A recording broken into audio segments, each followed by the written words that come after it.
Ter Stegen vers l'Inter, la bonne nouvelle fut très courte car c'est totalement faux selon Fabrizio Romano qui est venu surenchérir sur ces informations-là comme quoi l'Inter serait intéressé par Ter Café. Pour lui, il n'en est absolument rien pour le moment. Les Blaugrana, bienvenue dans cette nouvelle vidéo actualité où on va traiter du dossier de Rashford ou encore Leao qui ne semble pas être une priorité aux yeux de la direction Blaugrana. On va parler aussi de Tebas et son communiqué vis-à-vis de la CDM des clubs, tout comme Koundé est monté au créneau ces derniers jours vis-à-vis de cette compétition qui semble être en plus. Nous parlerons aussi de Jean Virgili, jeune joueur de Barcelone, qui est annoncé comme étant un joueur prometteur et pourquoi pas avoir des minutes de temps de jeu au vu de l'échec de Nico Williams. On se dirige peut-être vers un Rashford et Jean Virgili en troisième position sur ce fameux côté gauche. Personnellement, la nouvelle ne me déplaît pas. Bref, voyons ça en images. Commençons par le communiqué de Tebas, comme ça après on s'en débarrasse et on passe à autre chose. À vrai dire, ça n'a aucun rapport avec Barcelone, même si de loin on peut faire quelques liens, comme notamment Jules Koundé qui a parlé, qui a clairement dit que cette compétition était en trop,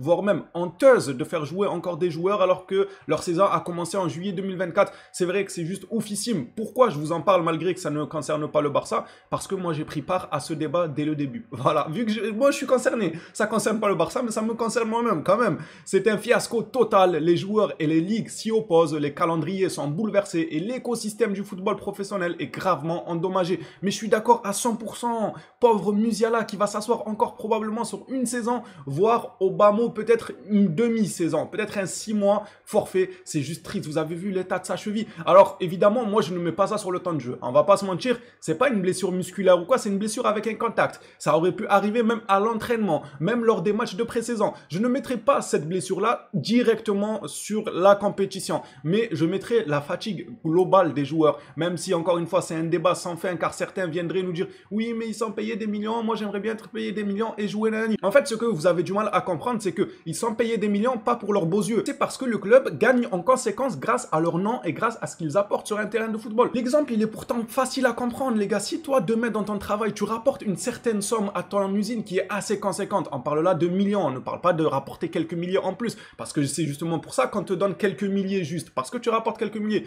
Mais ces joueurs-là, de par leur nom, de par leur engouement sur les réseaux, leur talent, etc., ils rapportent des millions, voire des milliards dans la sphère footballistique. Encore heureux qu'ils sont payés des millions. Maintenant, c'est pas parce qu'ils sont payés des millions qu'on va les envoyer au casse-pipe, à tout va, parce qu'il est payé des millions. Non, il est payé des millions parce que c'est mérité, parce qu'il a un talent, parce qu'il rapporte en conséquence au club. Ce n'est pas pour leurs beaux yeux, ça, c'est quelque chose à comprendre. Bref, c'est un débat sans fin, les gens ont leur position là-dessus. Purée, la mouche, elle me rend fou. Elle veut quoi? Elle est pas d'accord, elle veut participer au débat. Elle va jouer la Coupe du Monde des clubs, là. Elle rend fou, la mouche. Bref, je disais, moi, je suis d'accord avec Tebas, je suis d'accord avec Koundé. Cette Coupe du Monde-là, j'ai regardé 2 matchs à tout casser, je vous promets, j'en ai que faire. Moi, je m'en fous de la Coupe du Monde. Je vous ai déjà dit là, vous voulez que je vous mette une vidéo à quel point il fait chaud là-bas, il joue à des 14h, 15h, 16h, il fait hyper chaud là-bas aux USA. Le gars il s'est mis devant le radiateur, devant le moteur d'un Boeing 736 les gars. Oh, tellement il fait très chaud.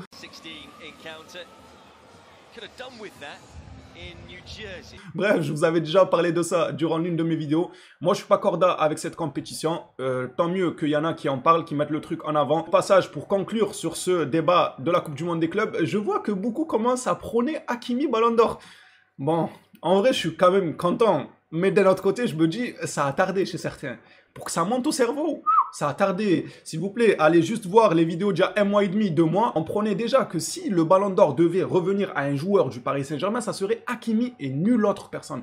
Personne d'autre, ne me parlez pas d'un tel, là, il était bon, lui, le milieu de terrain, il est bon, lui, attaquant. C'est Hakimi qui coche toutes les cases. En termes de GA, il est excellent, il répond présent. En termes de talent sur le terrain, il n'a plus rien à prouver. Et surtout, ce que je disais, en termes de continuité, le gars, partout où il est passé, il a prouvé qu'il était indispensable à son équipe. En Italie, c'était une machine. Partout où il est passé, il a été très très bon à chaque fois. Donc, il a la continuité de son nom dans le football.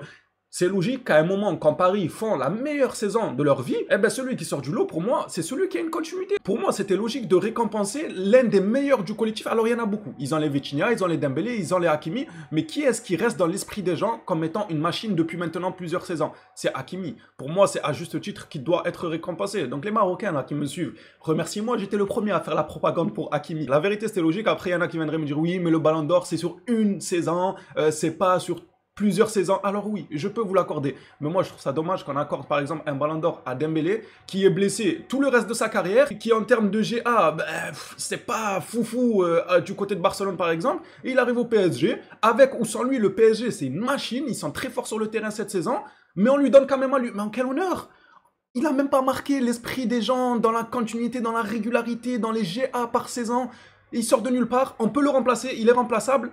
Et c'est lui qui a le ban. C'est pas logique, je vous promets. Enlevez juste Hakimi pour voir quelque chose. On verra s'il n'y a pas une réelle perte de qualité dans ce collectif. Je mets ma main à couper qu'il y a une réelle perte de qualité. Bref, clôturons maintenant ce débat. Je vois que la propagande commence à prendre de l'ampleur. Et franchement, c'est tant mieux. Pablo Torre à Majorque, ça serait probablement fait. Permettez-moi d'utiliser les termes probablement parce que je suis traumatisé pour le restant du mercato là. On parle là d'un transfert à 5 millions. C'est une vente cash, mais plus 50% à la revente si jamais le joueur venait à être revendu par Majorque à l'avenir. Une option de rachat et un droit d'égaler l'offre si un autre club en fait une pour le joueur, annonce lundi ou mardi. Fabrizio Romano fait une déclaration sur Terre Café et la rumeur qui le liait à l'Inter de Milan. L'Inter et Barcelone ne sont pas en contact pour Marc-André Ter Stegen. La même chose entre l'entourage du gardien de but et l'Inter. Aucun contact, approche ou discussion jusqu'à présent pour le GK allemand rejoignent l'Inter cet été malgré des rapports récents. Bon, il y a quand même eu des rapports, ça veut dire. Mais c'est pas assez approfondi pour dire qu'il y a un réel lien entre les deux camps. Ils veulent virer Sommer, c'est ça qu'ils ont là-bas. Il a été excellent face au Bayern, lui. Ils veulent enlever lui pour mettre Ter Stegen. Faites donc, faites seulement. On vous regarde, nous, on vous regarde, faites. Ça va être marrant. Passons maintenant à Hansi Flick ainsi que Terre Café. Le technicien allemand rencontrera Terre Café au début de la préparation pour l'informer clairement qu'il est hors de ses plans en tant que gardien. Garcia, qui vient de l'Espagnol, est le gardien numéro 1 du projet. Le gardien remplaçant sera Chesney, dont le renouvellement de contrat sera annoncé prochainement. Probablement, c'est bouclé aussi. Je vais utiliser probablement à toutes les sauces. C'est bouclé, les gars, pour Tech, si tout se passe bien. Le club ne considère pas Terre Café comme apte à occuper le poste de deuxième gardien en termes de personnalité, d'expérience et de carrière. Cependant, Barcelone ne souhaite pas forcer son départ, mais privilégie un dialogue direct et respectueux. Je comprends en vrai ce qu'ils veulent dire. En fait, Ter Stegen se trouve là dans une impasse. Dans une impasse où il n'a pas le niveau pour être titulaire indiscutable de Barcelone, mais il n'a pas le statut pour être deuxième gardien à Barcelone. En fait, il est dans un juste milieu. Il est à la frontière des deux postes. Il ne peut pas être numéro 1 et il ne peut pas être remplaçant parce que son statut est trop grand pour un remplaçant. En fait, c'est ça le truc. C'est réellement une impasse dans laquelle est le joueur allemand à l'heure actuelle. Maintenant, cette impasse-là, elle peut être réglée en allant dans un autre club. Voilà, c'est aussi simple que ça. En vrai, je vous parle sérieux. Je suis pas en train de dire qu'il faut qu'il parte. Bon, c'est vrai qu'il faut qu'il parte, mais là, je sais pas ce que je suis en train de dire à l'heure actuelle. Je vous dis juste que pour régler son problème, la marche de titulaire au Barça, elle est trop haute. La marche de deuxième remplaçant, elle est trop basse pour lui. Il doit être un peu plus élevé que le remplaçant, sauf qu'il ne peut pas atteindre la première place à Barcelone. Ce qu'il faut donc faire, en toute logique, c'est aller dans un autre club pour avoir une place de titulaire. Terre Café en suivra ça de près. Moi, je pense qu'il va finir par partir. Ça m'étonnerait qu'il accepte de jouer la deuxième place. À voir. Comme je vous ai dit, il a mine de rien un statut plus grand que celui d'être deuxième. Sauf qu'à Barcelone, la première place, c'est du haut niveau. Mundo Deportivo nous parle de Jean Virgili. En 2023, Barcelone a profité du départ de Dembélé pour redonner confiance à Lamine Yamal. Maintenant que Nico Williams a refusé de rejoindre Barcelone, des joueurs comme Jean Virgili et Dani Rodriguez pourraient en profiter et bénéficier d'opportunités en équipe première. Jean Virgili, je suis allé à la pêche aux informations, il me paraît prometteur. J'étais pas non plus en mode waouh, comme on voyait Lamine Yamal, parce que Lamine Yamal, on en parlait avant même qu'il monte en équipe première comme étant un crack. À l'époque, on s'était tous informés sur le joueur, on est allé voir ce qu'il vaut et on était en mode ouais, le gars, ça parlait déjà d'un joueur similaire à Dembélé dans la percussion, jouant des deux pieds. Je sais pas si on peut quand même dire ambidex à ce point-là, mais il était à l'aise quand même des deux pieds. On voyait beaucoup de talent ce joueur. Jean Virgili, c'est le joueur franchement prometteur qui peut évoluer. Mais à l'heure actuelle, c'est pas un crack mondial. Personnellement, je lui ferai quand même confiance. Parce que ce que j'ai vu, ça m'a l'air prometteur. C'est suffisant pour être le troisième ailier de Barcelone. Parce que ça va être Rafinha en premier lieu. Ensuite, ça va être Rashford qui va probablement, pour moi, venir à Barcelone. Parce que c'est la piste qui coche beaucoup de cases. Je vous l'ai déjà dit, les gars. Diaz, ça a l'air cher. Liverpool ne veulent pas vendre pour l'instant. Après, on ne sait pas de quoi il fait demain. Mais ça va être Rashford en deuxième ailier, voire numéro 9 pour remplacer des fois Lewandowski, même s'il y a les Ferran Torres, il y a les Olmo qui peuvent avoir ce rôle-là. Mais bref, il pourra être polyvalent Rashford sur l'aile. Et en troisième, tu as Jean Virgili, le petit jeune prometteur à qui tu vas accorder des minutes. Et peut-être qu'il va nous choquer minute après minute. Moi, le plan, il me paraît idéal. Et par rapport à Nico Williams, là, toute cette histoire par rapport à ce dossier, le Barça a grandi. dit. J'ai vu je sais plus qui, bon, ça parlait beaucoup dans le communiqué, du coup ça m'a pris un peu la tête, c'était hyper lent. J'ai vu quelqu'un déclarer comme quoi, fut une époque, le Barça, dans le dossier Nico Williams, aurait cassé leur tirelire pour lui promettre d'être signé. C'est-à-dire que quand l'agent, je sais pas comment il s'appelle, l'agent secret qui change pas de slip de Nico Williams, là, quand il demandait une promesse d'inscription, le Barça aurait contacté tous les groupes possibles. Nike, si ça, je sais pas, ils auraient même contacté Adidas dans la foulée. Oui, allô, on a ça à vendre, on a ça, venez, mettez-nous nos millions, on doit inscrire Nico Williams. C'est ce qui serait arrivé parce que par le passé, on l'a fait. On a pris des risques comme ça, on a bradé certaines actions au sein de Barcelone pour se relever et avoir un peu d'oxygène en termes d'argent. Mais là, avec le dossier Nico Williams, le Barça n'a pas fait ça. Ils n'ont pas paniqué. Tu veux cette promesse, nous, on te dit sur parole qu'il va être inscrit. Maintenant, si tu veux une promesse, nous, on peut te dire qu'un autre club viendra, nous donne 60 millions et ton joueur pourra partir. Ni vu ni connu. On l'a acheté 60 millions, on reprend les 60 millions. On peut pas te dire il va partir libre. Bref, le Barça n'a pas remué ciel et terre pour proposer cette garantie-là à l'agent de Nico Williams. Et franchement, pour ça, on doit applaudir. Dans tout ce malheur-là, ces mauvaises nouvelles, on doit applaudir le fait que Barcelone a su rester raisonnable et pas faire un coup de folie par fierté pour se dire ouais, il nous le faut, allez, on va brader quelques actions de Barcelone en les revendant à une entreprise tierce pour garantir. Non, il n'y a pas eu de tout ça. Non, on est en train de se relever petit à petit, on construit un projet assez sympathique, des joueurs très bons, le club reste quand même attractif pour beaucoup de joueurs dans la sphère footballistique, c'est tranquille, pas besoin de remuer ciel et terre comme je l'ai dit pour Nico Williams, et ça pour moi, chapeau à Big G et Laporta, malgré certains défauts, personne ne peut être parfait j'ai envie de dire, et pour l'instant moi ce qu'il propose, ça me convient, malgré les désillusions nombreuses, notamment pour Laporta et sa manière de parler d'un politicien, mais de l'autre côté, il a quand même apporté, et pour moi je ne peux pas être ingrat et cracher sur ce qu'il a apporté à côté. Barcelone et Manchester United devraient entamer des négociations dans les prochains jours concernant Marcus Rashford. L'ailier gauche anglais est très motivé. Ah, il n'est pas algérien. Je pensais qu'il était algérien. C'est le gars qui whipping tout. L'ailier gauche anglais est très motivé à l'idée de rejoindre le club catalan. Le joueur est prêt à tout pour concrétiser son transfert. Vous l'aurez compris.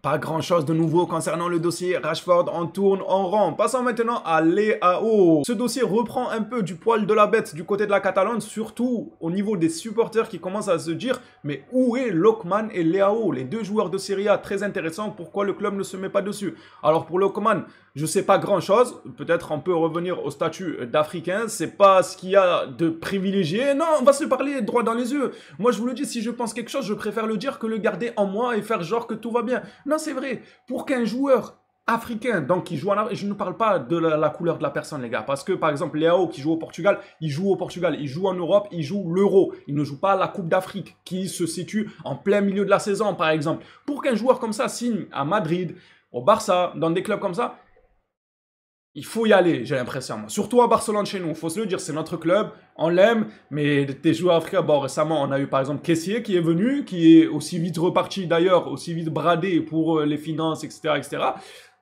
Pour moi, Lookman paye son côté africain. On peut se dire les choses en face, je vous le dis, non, non, pas de tabou, entre nous on n'est plus à ça après les gars, on s'accompagne depuis un certain moment. Moi je suis d'accord avec ceux qui me disent que ça peut être une piste intéressante, même si à titre personnel, objectivement parlant, je mets d'autres personnes devant lui. Tu me parles de Luis Diaz, je te dirais Luis Diaz c'est mieux que Lookman. Tu me parles d'un Nico Williams lorsqu'il était encore dans les petits papiers, je te dirais lui c'est mieux que Lookman. Tu me parles d'un Leao, je sais pas, Leao, j'ai du mal. Je vous jure, j'ai du mal et à chaque fois je m'attire les foudres de certains supporters quand je dis ça. On va lire ça ensemble, je veux juste clôturer le truc, je veux pas non plus créer des débats ou crier au racisme. Non, c'est pas du racisme en premier lieu. En deuxième lieu peut-être. Non, en premier lieu, c'est pas du racisme, je vous parle sérieux. En premier lieu, c'est une question, je pense, de gestion, d'avoir un joueur que tu sais, mis à part les blessures, il ne quittera pas le club. Alors que quand tu prends quelqu'un qui joue la Coupe d'Afrique et que c'est en plein milieu de la saison, que tu as des matchs de championnat ou de Ligue des Champions ou de je ne sais quelle compétition, eh ben t'as pas envie que ton joueur important quitte et aille jouer ailleurs. Je peux comprendre sportivement parlant que ça ne les arrange pas. Et on peut regarder ce qu'il y a sous le tapis ou pas. Derrière le sport, il y a quelque chose ou... Je demande juste un peu ou... Bref, passons à l'information sur Leao. Leao n'est pas une priorité immédiate pour Barcelone pour le moment, mais si l'accord entre Diaz et Rashford échoue, l'option de signer pourrait être à nouveau activée. Bon, autant dire que sur la shortlist de Barcelone, il n'est pas à la dernière place, il est derrière, il est sur le revers. On préférait le mettre derrière, ils ont dit bon allez, on le note derrière la shortlist. Il est loin les gars, il est très loin. Encore une fois, sportivement, si on doit parler sportivement, moi je le comprends. Non, Léao, je le comprends. C'est un joueur magistral s'il venait à bosser. Parce que là, moi j'ai l'impression que c'est quelqu'un, il veut pas se fouler pour travailler. On le sait que c'est pas le plus grand défenseur. Il n'aime pas à redescendre en défense. On lui accorde beaucoup de nonchalance et c'est à juste titre pour moi. Et on lui accorde aussi beaucoup d'absentéisme dans beaucoup de matchs. Pas dans un peu de matchs, beaucoup. Ça veut dire qu'il va te faire un match de fou furieux. Tu vas te dire, wow, c'est le nouveau Cristiano Ronaldo, lui, il est incroyable. Le match d'après, c'est qui en fait? Léao, tu te bouges, tu fais quoi? T'as pas envie de jouer aujourd'hui? T'es pas dans ton assiette? T'es en vacances? Avec le Barça, tu peux pas être comme ça. Alors vous me direz, Hansi Flick va le bouger, je vous dirai j'espère. S'il venait à arriver, je serais pas non plus dégoûté, c'est pas ce que je suis en train de dire. Hein. Ça sert à rien de m'épingler comme étant haters de Léao, non. Je dis juste qu'il y a d'autres priorités qui me feraient plus plaisir. Nuance, c'est pas la même chose. Luis Diaz, je le préfère à un Léao à l'heure actuelle. Maintenant, si Léao vient et qu'il se métamorphose sous les ordres d'Hansi Flick, qui commence à défendre, qui commence à enlever son côté nonchalant et répondre présent à tous les matchs, mais c'est l'un des meilleurs ailiers que le foot ait pu faire. On parle sérieusement en termes de qualité intrinsèque. Sauf que, je me répète assez souvent sur ça, entre qualité intrinsèque et travailler sur cette qualité intrinsèque pour devenir un joueur monstrueux, il y a un fossé. Des joueurs qui ont une qualité intrinsèque, il y en a des millions, j'en fais partie. Moi, j'ai une... Non, je rigole. Le gars qui s'enflamme, là, j'ai pas de qualité intrinsèque, sinon je serais pas en train de faire des vidéos actualité. Non, en vrai, les gars, entre qualité intrinsèque et potentiel plein atteint en ayant travaillé, il y a un fossé. Qualité intrinsèque, Ronaldo, il avait, Cristiano, je parle. Cristiano, il a une qualité intrinsèque, mais qu'est-ce qu'il a fait pour approfondir ça et arriver à son plein potentiel? Il a bossé. Le gars, c'est un bosseur. Il y a que Messi, il avait une qualité intrinsèque et lui, c'est un don qu'il a. C'est réellement ça pour lui. Il marche, dès qu'il a le ballon, il t'allume tout le monde. Il a mis un joli but d'ailleurs hier soir, Lionel Messi, avec son club de Miami. Bref, les Blaugrana, voilà ce qu'il en est pour Léao. Dites-moi vous ce que vous en pensez maintenant que le dossier de monsieur, je n'ai pas le courage d'aller écrire ma carrière ailleurs et la faire grandir. Maintenant que ce dossier-là a échoué, quelle est votre priorité en réalité? Luis Diaz, Léao, Lookman, Rashford? Moi, je partirais sincèrement, pour pas trop faire mal aux finances de Barcelone, je partirais sur Rashford. Il viendrait en étant humble, il viendrait avec une... aimable, il va être mignon dans le vestiaire, parce qu'il met les pieds à Barcelone en étant... sur un moment de régularité très très absent. Donc il mettrait les pieds en étant très très humble. Il saura que le club est plus grand, il saura qu'il est là pour faire ses preuves et il a le talent pour faire ses preuves. Pour moi, son profil est l'idéal dans cette situation. Tu ne casserais pas ta tirelire, le joueur viendrait en étant humble, en étant dans la rotation, en acceptant son rôle de rotation, tout en ayant en tête qu'il faut qu'il prouve qu'il mérite une place de titulaire, qu'il mérite qu'on lui fasse une petite place dans ce Barça-là, et pourquoi pas, si c'est sous la forme d'un prêt, signer officiellement. Et si c'est un achat, eh bien s'inscrire dans la durée du FC Barcelone. Pour moi, c'est le profil idéal. Et derrière lui, en backup de chez backup, tu mets Jean Virgili. Pareil, jeune prometteur, tu lui donnes du temps de jeu et dans le pire cas où on s'aperçoit que c'est un joueur qui est bon mais qui tire plutôt vers le moyen et non pas vers l'excellence, tu pourras toujours lui trouver une porte de sortie à 10 ou 15 millions dans certains clubs parce qu'il aura eu du temps de jeu dans l'équipe première de Barcelone. Et c'est bien ça dans le CV. Dans le CV, t'as été l'ailier de Barcelone même si c'est en backup de chez backup, c'est pas grave. T'as quand même foulé la pelouse du Camp Nou. Évidemment pour ça, il doit quand même avoir un minimum de niveau les gars. Je vous dis pas que le gars il est nul de chez nul et il va être vendu à 15 millions parce qu'il a joué au Camp Nou. Non, il doit montrer quelques fulgurances et certains clubs pourront se mettre dessus. Bref, les Blaugrana, ça sera tout pour cette vidéo actualité. Merci à tous ceux qui suivent les vidéos régulièrement. On n'oublie pas le like, l'abonnement et votre avis dans les commentaires. On s'attrape à la prochaine vidéo sur le Barça. D'ici là, prenez soin de vous les phénomènes.